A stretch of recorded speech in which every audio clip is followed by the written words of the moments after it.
আমরা ভাবি যে কুরবানি মানে গরু জবাই করে কুরবানি। আল্লাহ একটা কোরআন শরীফের আয়াত ছোট্ট সূরা সকলেই জানে, যারা নামাজ পড়ে এবং যারা যা পড়ে তারাও জানে।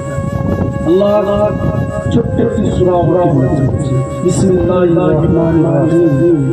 আল্লাহ বলছে, ইন্না আ'তাইনাকা কাল কাউসার ফাসাল্লি লিরাব্বিকা ওয়ানহার ইন্না শানিআকা হুয়াল আবতার। এই সূরা তাফসীর সারে তাফসীর কারো আল্লাহ বলছেন, ইন্না নিশ্চয় আ'তাইনা তোমাদের দান করেছি কাল কাউসার, মানে হাউজে কাউসার দান।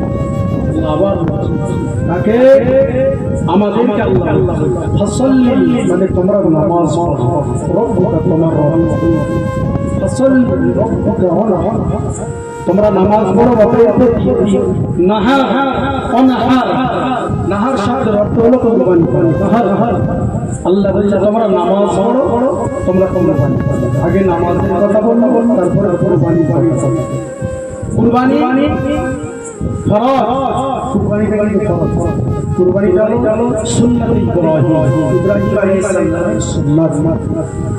নবী ইব্রাহিম আলাইহিস সালামের সুন্নাত, জাতির পিতা ইব্রাহিম আলাইহিস সালাম কুরবানি করেছিলেন, সেই জন্য কুরবানি করা হলো সুন্নাত। তাই আমার বাবাজিরা ভাইরা, দুনিয়ার জন্য ওয়াজ শোনানো ভালো, ওয়াজ আমরা সবাই শুনি, মোবাইলে শুনেছি, ক্যাসেটে শুনেছি, ওয়াজ শুনে শুনে আল্লাহ তাআলা কম বেশি আমরা আলেম হয়ে গেছি, আমরা আলেম হয়ে গেছি। ওয়াজ শোনানো ভালো, শুধু আমল করা। আমল আমরা ওয়াজ শুনি, এত টাকা দিয়ে এত জলসা হুজুর আমাদের পয়সা দিয়ে ওয়াজ হচ্ছে, শুনছি, খাওয়া দাওয়া হচ্ছে, খাবারের মধ্যে বাড়ি ওয়াজ শোনা। ওয়াজ মসজিদে মুসল্লি।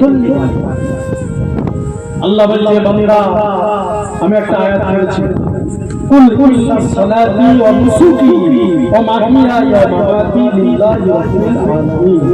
আল্লাহ বলছে, বান্দা তোমার বেঁচে থাকা, মরে যাওয়া, তোমার কুরবানি, তোমার বন্ধুত্ব, তোমার ভালোবাসা, তোমার দুনিয়াদারি, তোমার খাওয়া, তোমার উঠা, তোমার বসা, তোমার চলা, তোমার ইবাদত বندگی লিল্লাহি রাব্বিল আলামিন, আল্লাহর জন্য। যদি আমার মনটা হয়ে যায় সব বেকার।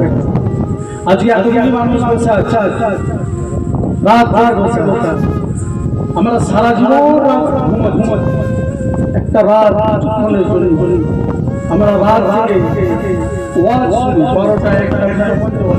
আল্লাহ বলছে বছরে রাত লাইলাতুল কদরের রাতে, লাইলাতুল বরাতের রাতে, দুটো রাত থেকে আমরা ইবাদত করি, জিয়ারত হয়ে গেল, কিন্তু আল্লাহ বলছে ওই রাতের ইবাদতটা হলো জিনিস।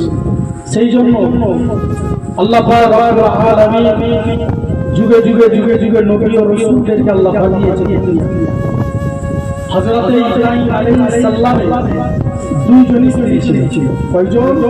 দুইজন। একজনের নাম মা হাজেরা আর একজনের নাম মা সাহারা। দুইজন স্ত্রী ছিল।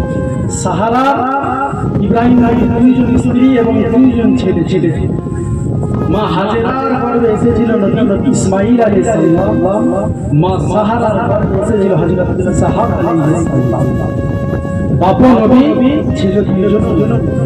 আল্লাহ পাক মা হাজেরার গর্ভে ইসমাঈল আলাইহিস সালামকে পাঠালেন, আর মা সাহারার গর্ভে ইসহাক আলাইহিস সালাম। দুটো নসল নেমে আসে। ইব্রাহিম নবী থেকে সিরিয়াসে দুই ভাগ। ইব্রাহিম নবীর দুই সন্তান, ইসমাঈল নবী মা হাজেরা, ইসহাক নবী মা সাহারা। ইসহাক নবীর বংশতে আল্লাহ ৭০,০০০ নবী পাঠিয়েছিলেন। বনি ইসরাইল কত? ৭০,০০০ নবী পাঠিয়েছিলেন বনি ইসরাইল। আর ইসমাঈল আলাইহিস সালামের বংশে আল্লাহ একটা নবী পাঠিয়েছিলেন। সে নবীর নাম হলো দুনিয়ার বাদশাহ হাবিবুল্লাহ জনাবে মুহাম্মদুর রাসূলুল্লাহ সাল্লাল্লাহু আলাইহি ওয়াসাল্লাম। নবী ইসমাঈল আলাইহিস সালামের বংশ থেকে। আবার ইসহাক আলাইহিস সালামের বংশ ৭০,০০০ নবী ছিল। ৭০,০০০ নবী এসেছে। ৭০,০০০ নবীকে বনি ইসরাইল কওমের মানুষরা শহীদ করে দিয়েছে। তাদেরকে শহীদ করে দিয়েছে। যুগে যুগে আল্লাহ নবী ও রাসূল আবার নবী কাদেরকে বলে, আবার রাসূল কাদেরকে বলে। নবী রাসূল কিন্তু এক, নবী আল্লাহ রাসূল আল্লাহ। নবী কাদেরকে বলা হয়, রাসূল কাদেরকে বলা হয়, নবী ও রাসূল বলা হয়। যেমন চারটি কিতাব তাদের উপরে আল্লাহ নাযিল করেছেন। তাওরাত নাযিল করলেন মুসা নবীর উপরে,